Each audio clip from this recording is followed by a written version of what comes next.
Last week, we saw chapter 9. Jesus makes this kind of broad net and invites in a very crazy group, really. And it makes the established people, the scribes, who are the Bible geeks, the Pharisees, who are the legalists, and John the Baptist's disciples, who are the ascetics, the guys that were really into, fasting and prayer. It made those three groups of people really mad.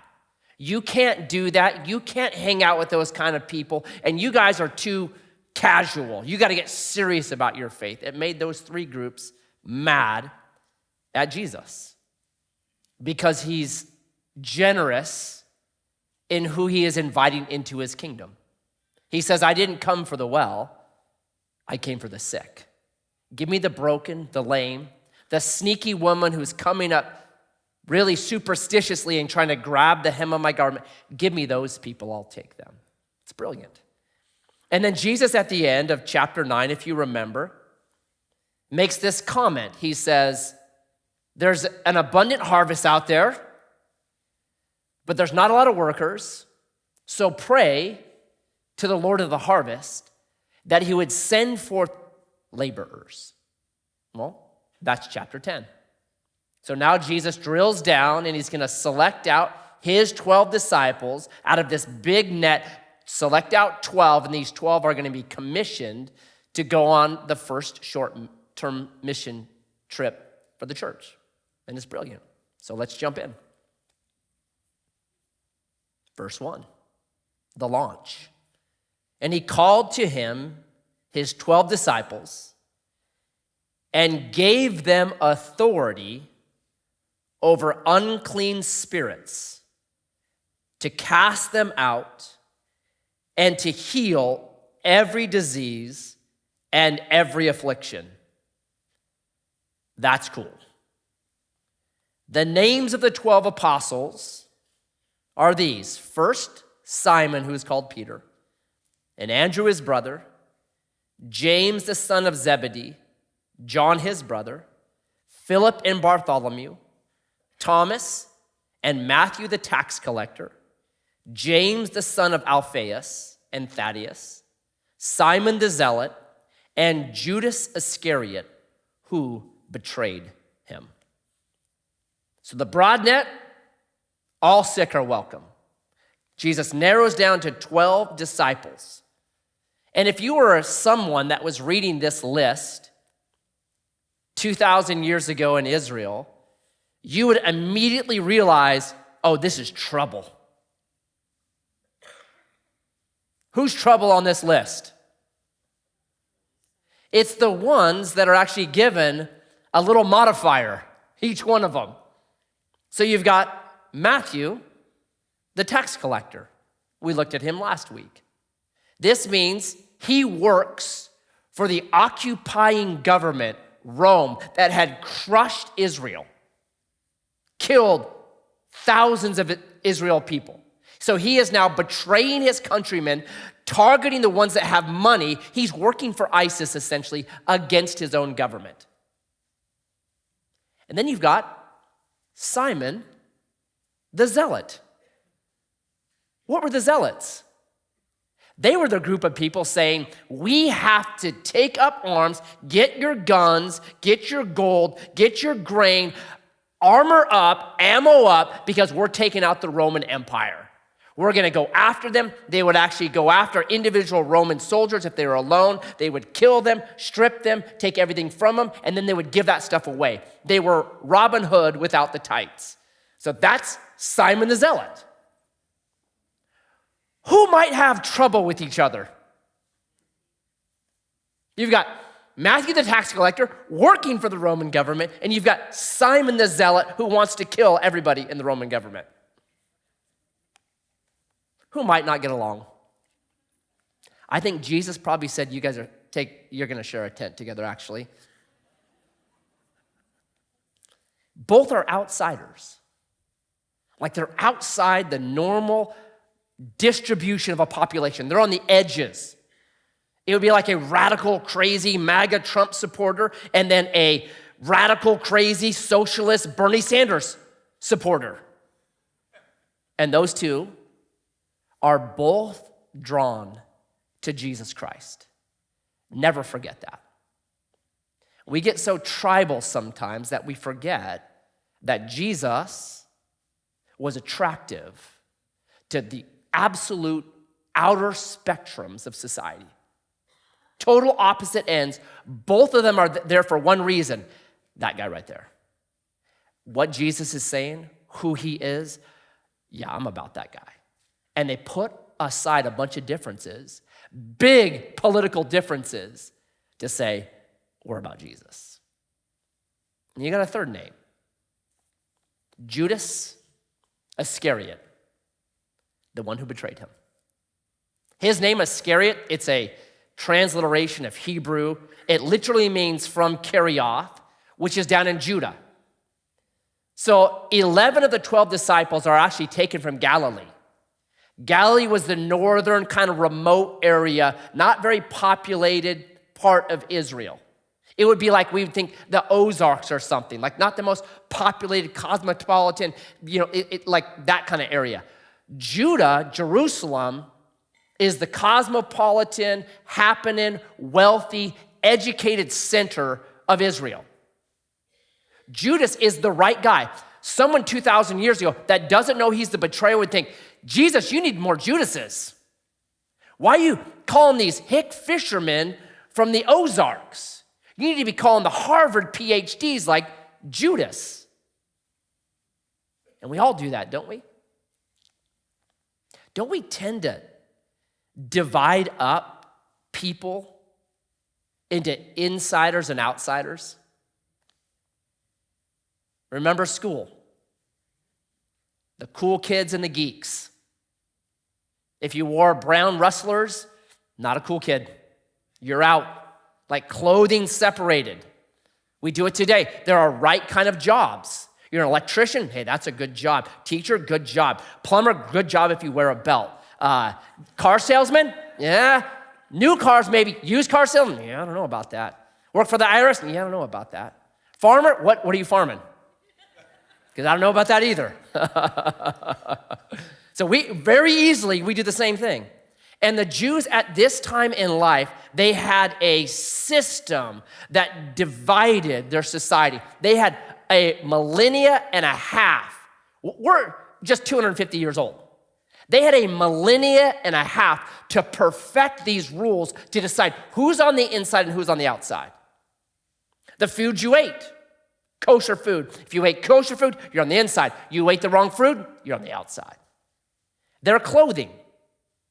They were commanded to sew this blue ribbon in the bottom of their robes to signify that they were part of the inside crew. You could tell right away. They had these phylacteries. It was literally a box with some of the Bible in it, and they would strap it to their wrist or they'd strap it to their forehead, and it was a way to signify, I'm on the inside. I'm in the cool crew. The way that they talked.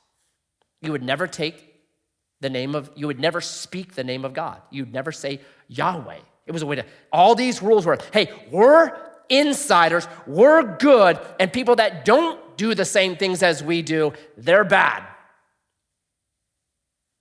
Inside versus outside. I think church, we do it too. Have you ever had the conversation with somebody like, I wonder if that guy's saved? Guess what you just did right there? You're making the box. Right? Well, he does do some good things, but I saw him smoking a cigar. I don't know. I saw him, he had a beer with his pizza. I don't know. He does come to church pretty regularly, but he drives a Maserati. I just don't know. I just don't think so. What Jesus is doing is he's taking TNT to those whole groups with the disciples that he chooses. You got just total ends of the spectrum. You've got Judas, who's educated. You've got illiterate fishermen. Jesus is taking TNT to that whole thing. Because the gospel is not boundaries and parameters that we start putting on people to say, we're on the inside and you're on the outside. It's about something else. I think it's actually about movement toward Jesus. So the best illustration I've ever heard of this is a corral. If you have a corral, it defines who's in, right? There's a brand you put on your cattle. They're inside the walls of this corral. Any part that's outside, they're not in the crew. So a corral, it's like religion. Religion always wants to corral people. Take our brand, take our stamp, stay inside these parameters, and you're in. And it's what had happened in Israel by this time.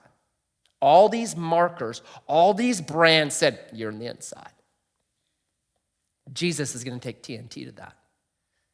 And instead, I think what the gospel is it's like a watering hole in the Sahara. I have a picture, I have it at home, and it's a picture of a just desert, very dry time. There's one watering hole, and there's a lion over by those chairs drinking water, and there's a zebra right here drinking water. Natural enemies, opposed to each other, but guess what? They're both drawn by the water. They have to have water. It doesn't matter.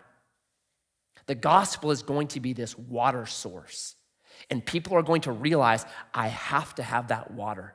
It doesn't matter what else is happening. It doesn't matter who else is in there. I've got to have that water. It doesn't matter if there's a zealot in there or a tax collector in there or an educated elite or a hick fisherman. It doesn't matter. I've got to have water. And what we're going to see is it's about movement to or away from Jesus. And all the normal signs that we would use to tell who's in or out don't work. Because Judas is the guy that we would all say, he's an insider. But the very first time we meet him, the Bible says, don't make a mistake. He's actually the one. Even though if you notice at the Last Supper, he's the one that cozies up closest to Jesus. Because Jesus says, the one that betrays me, we're gonna dip in the sauce together. Meaning they're right next to each other. He's getting as close as he can to Jesus, physically looking like it, but what do we know he had just done? He had been to the chief priests and already betrayed Jesus and set up a time to meet. So he is moving away. All the physical looks like it. He's in, but the movement of his soul is running away from Jesus. Or Matthew, the tax collector, the wrong kind of guy, the moment Jesus says, follow me, it says he left all of his stuff, all of his cash, everything, and said, okay, I'm following you. He looks like the outsider, but his movement is toward Jesus instantly. And we have to ask ourselves, am I following Jesus and getting closer to him?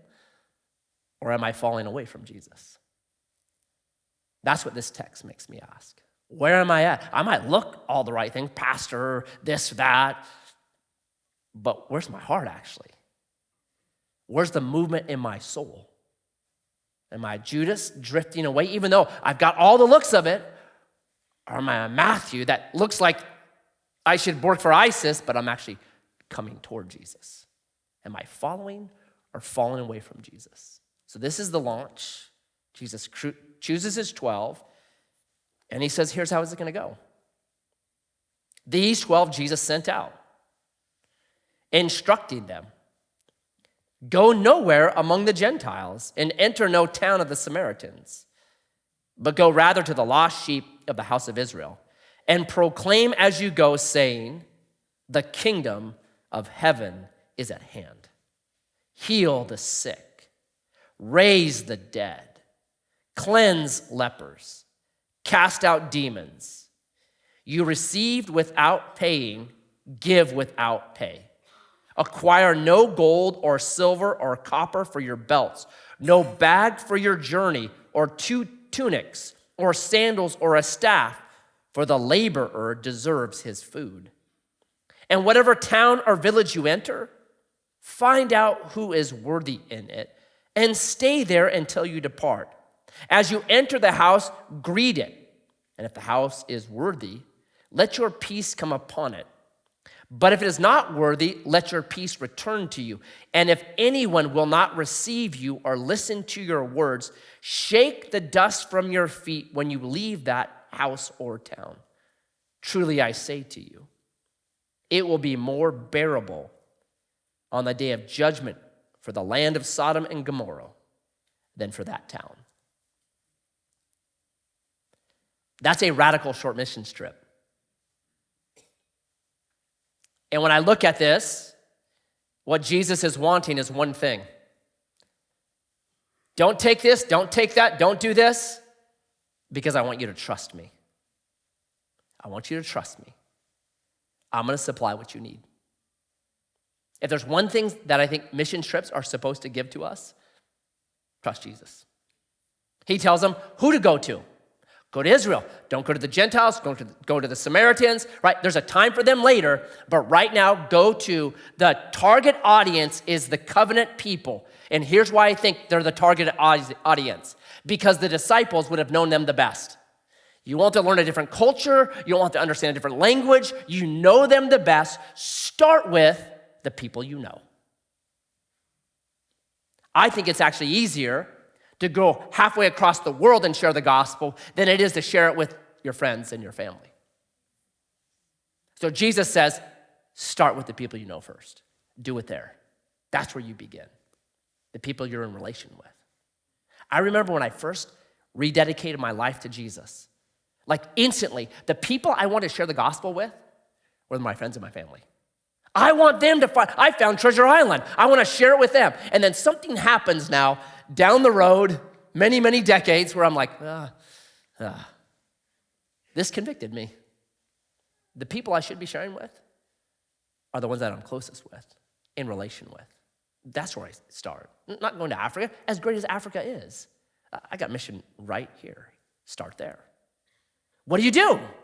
Number 2, he says, when you show up, go saying, it's literally, the Greek is repeating this, the kingdom of heaven is at hand. And everything that goes with that. Preach the kingdom. There's a saying that is attributed to St. Francis of Assisi. Whether he said it or not, we'll never know. That was many years ago.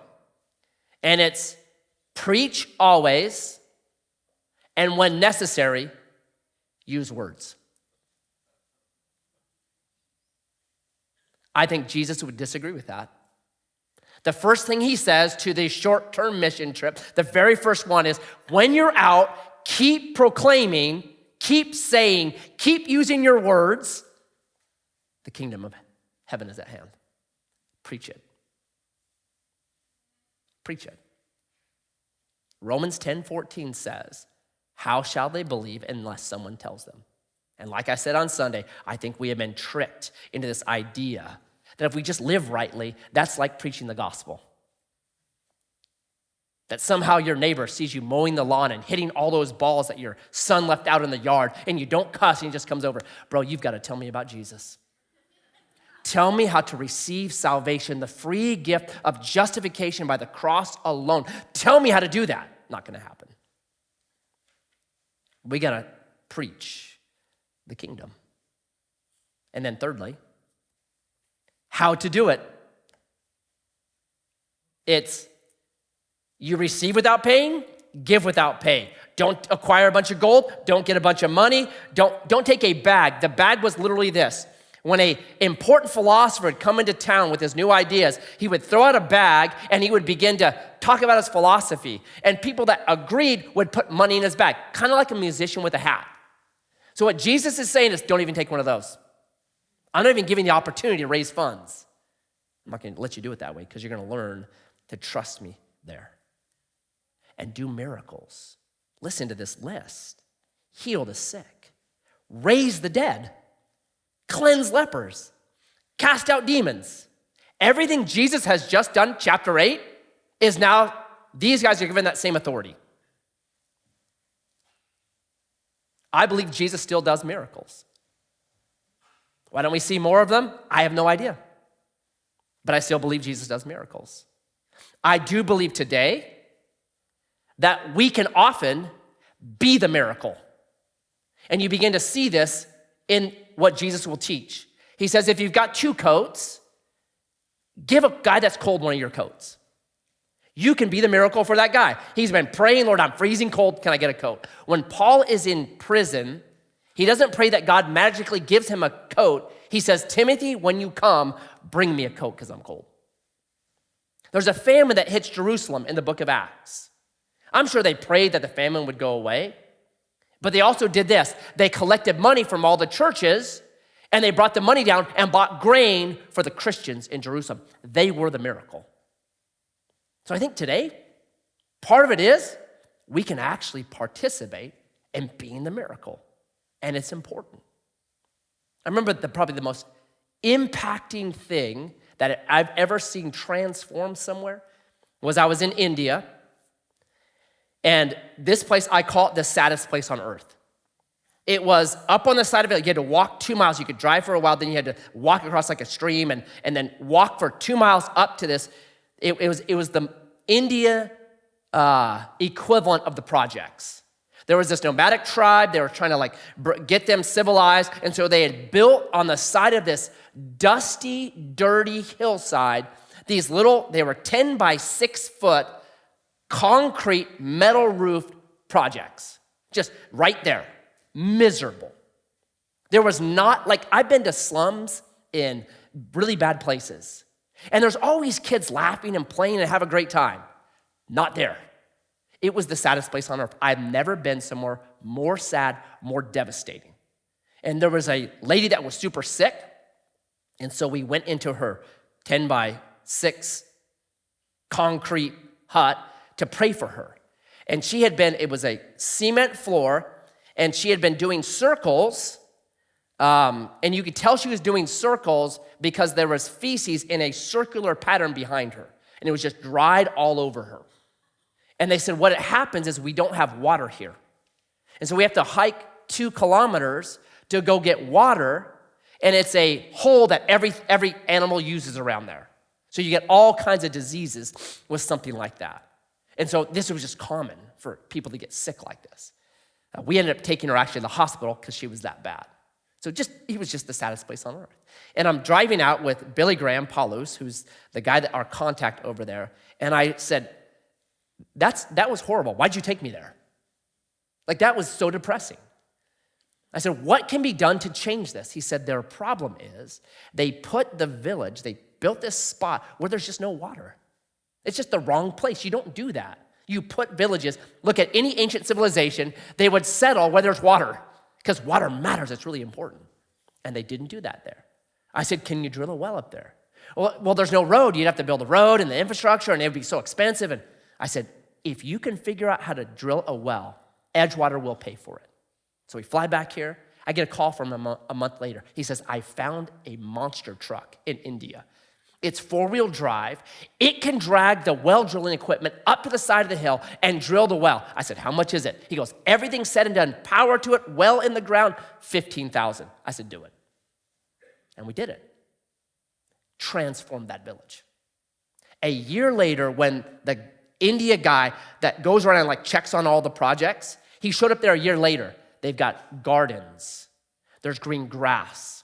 It's beautiful. No one's sick. And he said, what in the world happened here? This was the saddest place on earth. And they said, call Billy Graham. So he calls Billy Graham. Billy Graham tells him the whole story. And this was what he said to Billy Graham. He said, if you keep doing stuff like this, all of India will believe in Jesus because works matter.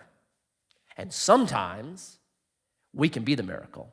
We can pray for it, but sometimes you just say, I can actually be the miracle for this place. And I'm going to be the miracle for this place.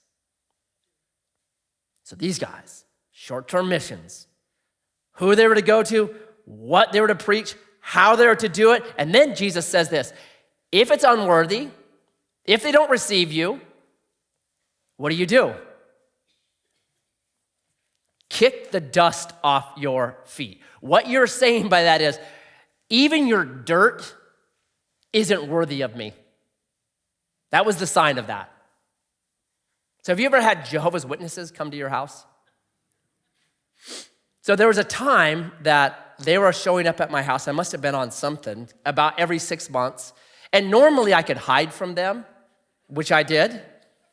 But this one Sunday, or it was a Saturday actually, I was out in my front yard and I was pulling weeds. When they pulled up, I was like, I'm not even skinny enough to hide behind the pole, but maybe.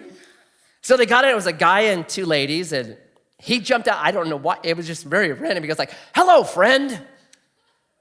I thought, well, we'll see about that. So they come over, and I just said, listen, full disclosure. I'm a Trinitarian. I believe in God the Father, God the Son, God the Spirit. One God, three essences. I believe that. Now, Jehovah's Witnesses do not believe that. They're anti-Trinitarian. So just put my cards on the table. And I said, so why don't you guys believe in the Trinity? Oh, so the guy opened up his New World Translation, which is the Jehovah's Witnesses translation, to John 1:1. And I knew he was going to do this. He said, well, here's why. And John 1:1 in the New World Translation says this. The Word was with God. In the beginning was the Word, and the Word was with God, and the Word was a God. They add the article a. I said, wow, let me show you what my Bible says. And they know this too. So I read my Bible, which says, in the beginning was the Word, and the Word was with God, and the Word was God. And mine capitalizes it. There's no capitalization in the manuscripts. So I said, this is fascinating to me. I said, you know that there are hundreds of ancient translations. There are thousands of modern translations. Do you know that of the thousands of modern translations and the hundreds of ancient translations, no other translation adds the article a there? Only the New World Translation adds the article a there. So that is a major change to a translation. So if that's such a major change to a translation, I'm sure you guys know why you alone with your New World Translation have added the article a to this verse. Please explain that to me. And the guy said, well, I don't actually know. And I had just written a paper on it for seminary. So I did know. So I went ahead and explained to him the Greek and the context. And then when I was done with that, he just looked at me and he goes, we don't meet people like you. And they got in their car and I watched him. Before he climbed in his car, shook the dust off his feet, got in his car and left. That was about 10 years ago. They've not been back. So I must have been blacklisted by that right there. I was unworthy of a repeat visit by the Jehovah's Witnesses. Is that what God means? Is that what Jesus means right here? I think this is what Jesus means. When he says, verse 15, truly I say to you, it'll be more bearable on the day of judgment for the land of Sodom and Gomorrah than for that town. What he's saying to them is this, listen, you share the gospel, you do what you're supposed to do, and don't worry about the outcome. I got it. You're the messenger. Deliver the message. If people don't receive it, they're not rejecting you. They're rejecting me, and I'll take care of it. Don't worry about it. You know how comforting that is? When people reject the gospel of Jesus Christ, they're not rejecting you. We take it sometimes so personally. They're not rejecting you. They're rejecting him, and he'll take care of it. That's what Jesus is saying. So he launches them, says, trust me, and then prepares them. Behold, I'm sending you out as sheep in the midst of wolves. Would you like to hear that? If a sheep and a wolf are fighting, who wins? 100 times out of 100, who wins? So, be wise as serpents and innocent as doves. Beware of men, for they will deliver you over to courts and flog you in their synagogues. And you will be dragged before governors and kings for my sake to bear witness before them and the Gentiles. The Gentiles will come. When they deliver you over, do not be anxious how you are to speak or what you are to say, for what you are to say will be given to you in that hour. For it is not you who speak, but the Spirit of your Father speaking through you. Brother will deliver brother over to death, and the father his child. And children will rise against parents and have them put to death. And you will be hated by all for my name's sake. But the one who endures to the end will be saved. When they persecute you in one town, flee to the next. For truly I say to you, you will not have gone through all the towns of Israel before the Son of Man comes. A disciple is not above his teacher, nor a servant above his master. It is enough for the disciple to be like his teacher, and the servant like his master.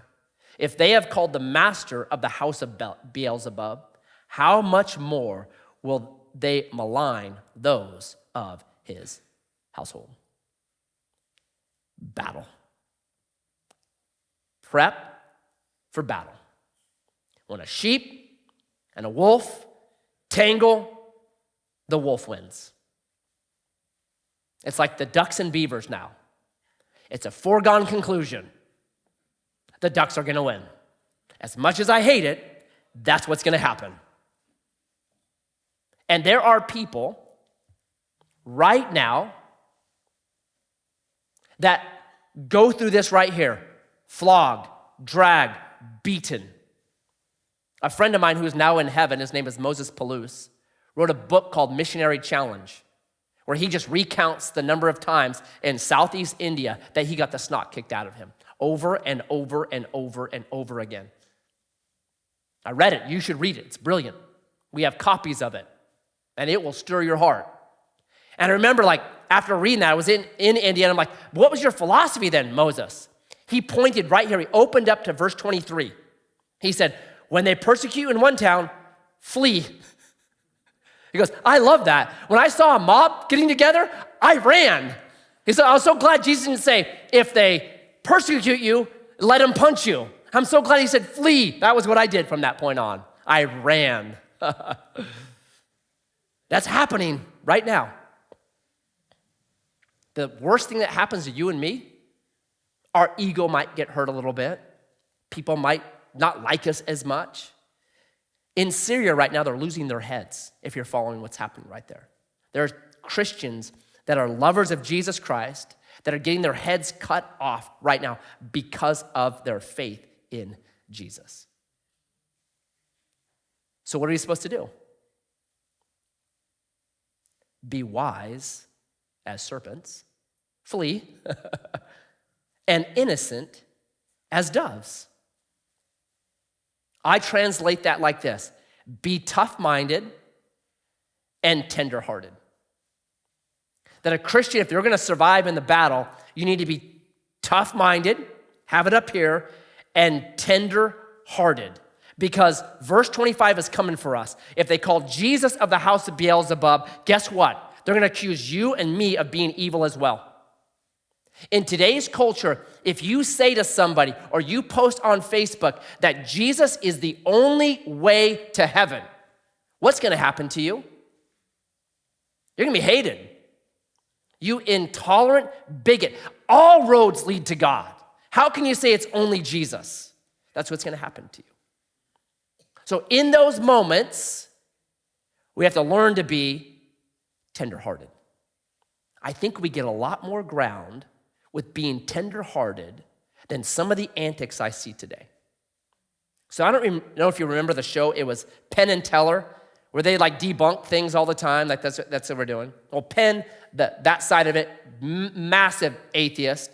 He had a car, and on the back of his car, it said, what did it say? Dog on. Backwards, it's no God. So he's militant atheist.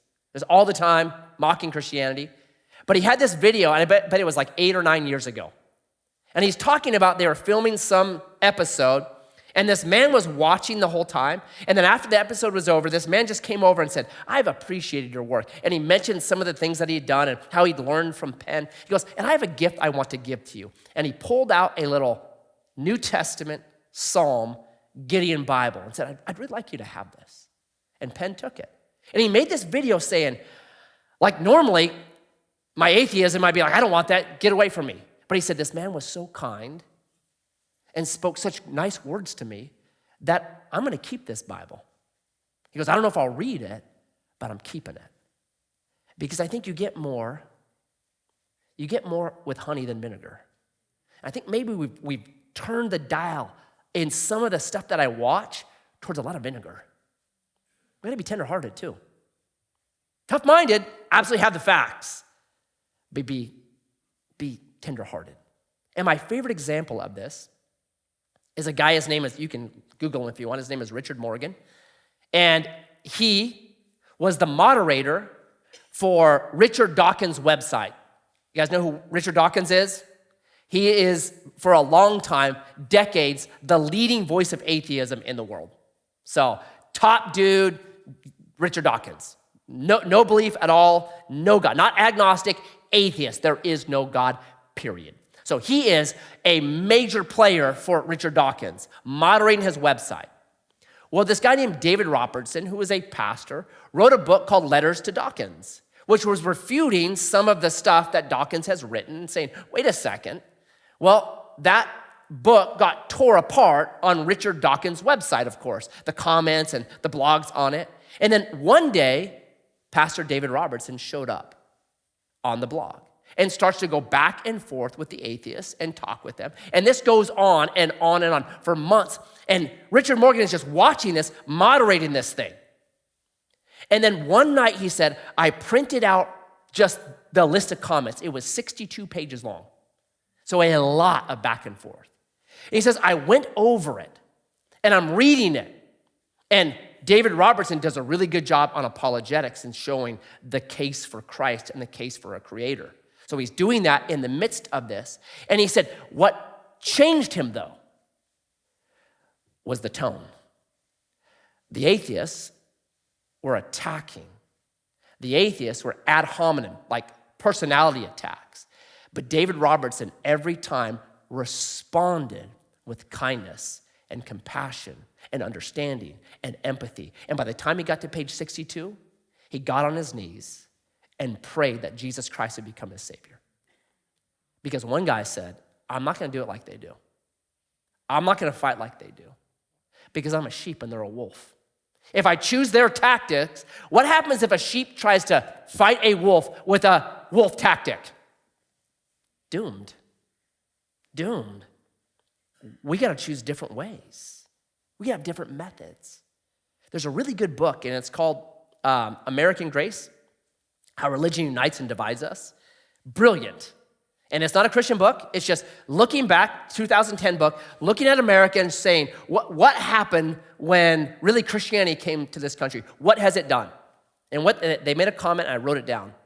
For the most part, the evidence we review suggests that religiously observant Americans, that would be people that go to church about 3 times a month, religiously observant Americans are more civic and in some respects simply nicer than the rest of the population.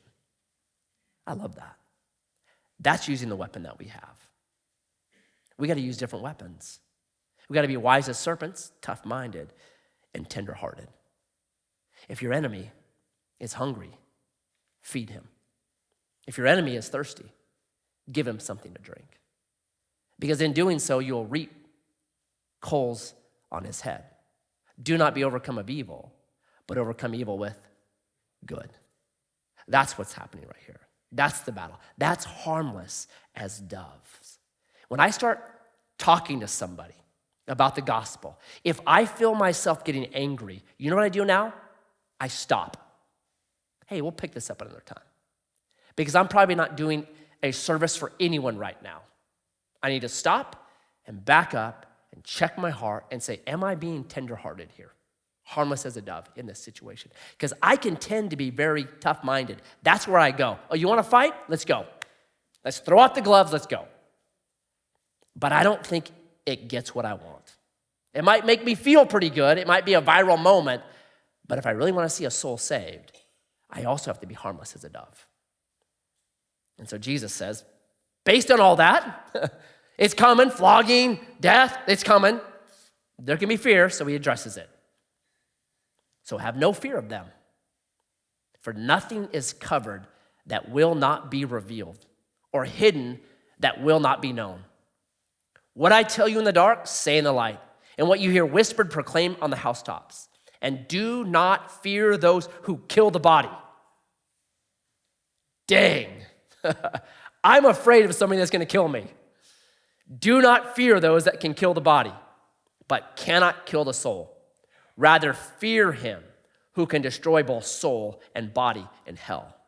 Are not 2 sparrows sold for a penny? And not one of them will fall to the ground apart from your Father? But even the hairs of your head are all numbered. Fear not, therefore.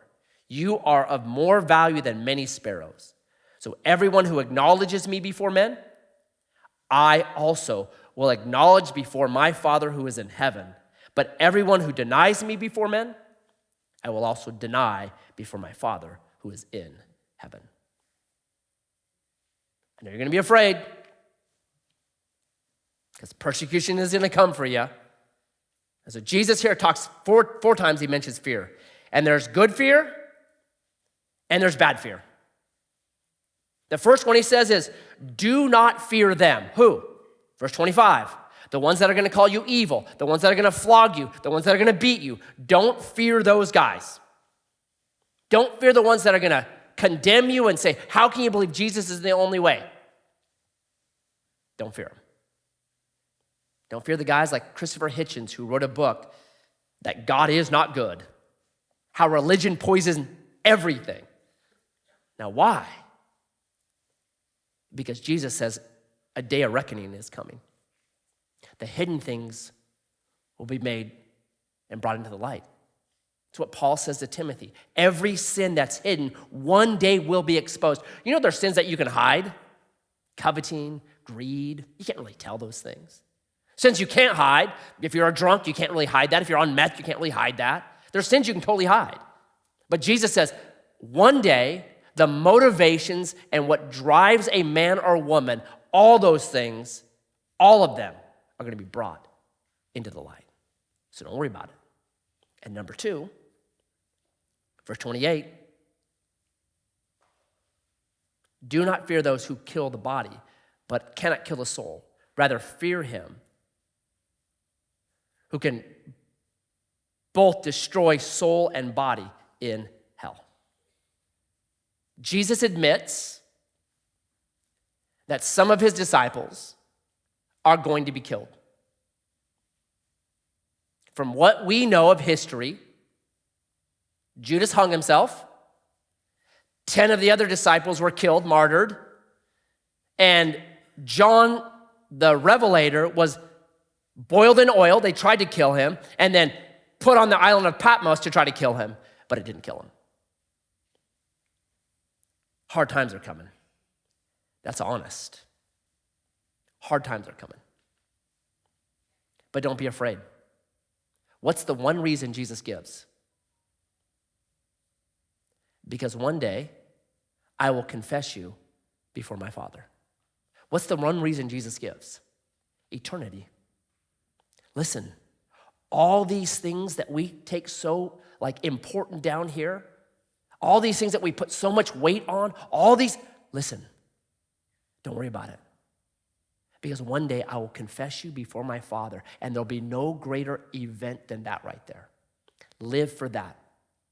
Paul says this, these light afflictions are but for a moment, but they're working for us an exceedingly great weight of glory.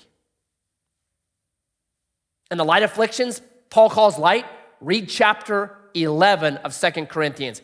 Beat, flogged, whipped, shipwrecked, starved. You just go down that list. I'm like, that's not light affliction. But it's working for us. A weight of glory that we cannot imagine. I think in America we've lost because we have it so good here. We've created heaven on earth. We've lost how important having eternity as our reward keeps us from fear. I'm reminded in Romania where the pastors were meeting. This is 1970s, underneath the USSR. And in stormed these Soviet special forces, and they came in and said, are you guys Christians? Yes. Anyone that does not deny Christ will be killed. And one Romanian pastor stood up and he says, do you threaten me with glory? And they walked out. What can you do to somebody that just says that? Go ahead. Kill me. Revelation 12:10, they overcame the enemy. They overcame Satan because they gave the word of their testimony, and they loved not their lives even unto death. You can't stop that force. You can't stop it. Eternity matters. And then priority matters. Do not think that I've come to bring peace to the earth. I have not come to bring peace, but a sword. For I've come to set a man against his father, and a daughter against his mother, and a daughter-in-law against a mother-in-law. And a person's enemies will be those of his own household. Whoever loves father or mother more than me is not worthy of me. And whoever loves son or daughter more than me is not worthy of me. And whoever does not take his cross and follow me is not worthy of me. Whoever finds his life will lose it. And whoever loses his life for my sake will find it. Jesus has to be the priority. The only way this entire chapter works is right here. So when I said yes to charity, that means I said no to every other woman. Although there actually wasn't any other women. When Charity said yes to me, it was much more, there were other guys for her, so much more on her side. But a yes to her is a no to everybody else. Jesus is saying, when you say yes to me, you're saying no to every other God, little g God, that you've taken aside. You're not Sweden anymore, just like trying to play your options. You've put on a jersey, you've identified as part of Team Jesus, and you're gonna expect a battle. Expect it. When you believed in Jesus and started to follow him, was there anyone in your family that was like, what are you doing? I had it. So I didn't have a dad, so my Uncle George kind of, did the best he could. So he hears I'm following Jesus. He left. He lives in Cheney, Washington. Drove down like an intervention. Came like, what are you doing? You're throwing everything away. Why are you doing this? If I held my Uncle George's opinion above Jesus, what would have happened in that moment? I say, oh yeah, you're right. Okay, what am I doing? That's stupid. Yeah, I don't want to disappoint you. And I would have been sidetracked. That's why Jesus has to be the priority. There can be no other God but him. It has to be him. And when Jesus is your priority, what happens is there is no other God. He protects you from any other God. That's what happens. Jesus has to be the priority. Men can make great husbands, but terrible gods. Women can make great wives, but they make terrible gods. Whenever you elevate something above Jesus, what happens is you're like a wave tossed by the wind. Jesus says the only way this is going to work is if I'm number one. I have to be the priority. And then he gives the final segment, rewards. Whoever receives you receives me. Whoever receives me receives him who sent me. The one who receives a prophet, because he is a prophet, will receive a prophet's reward. And the one who receives a righteous person's, because he's a righteous person, will receive a righteous person's reward. And whoever gives one of these little ones even a cup of cold water, because he is a disciple, truly I say to you, he will by no means lose his reward. I think if we had a glimpse of what lies on the other side, we would be unstoppable. And that's what Jesus is trying to get at. Eye has not seen, ear has not heard the wonderful things that God has in store for you. It means this: I'm never going to be able to put it into words. I can't paint you a picture. I can't have the right. Ear has not heard, eye has not seen how good it is. You and I can't imagine what it will be like. When people ask me, what's heaven going to be like? You know what I say? More. However I could define it, it will be more. That's heaven. That's the hope. That's the reward. So Jesus, today, we're your disciples. Send us out from here into the mission field of Josephine County, Jackson County, wherever. May we be tough-minded and tender-hearted in how we proclaim the good news, the kingdom, salvation.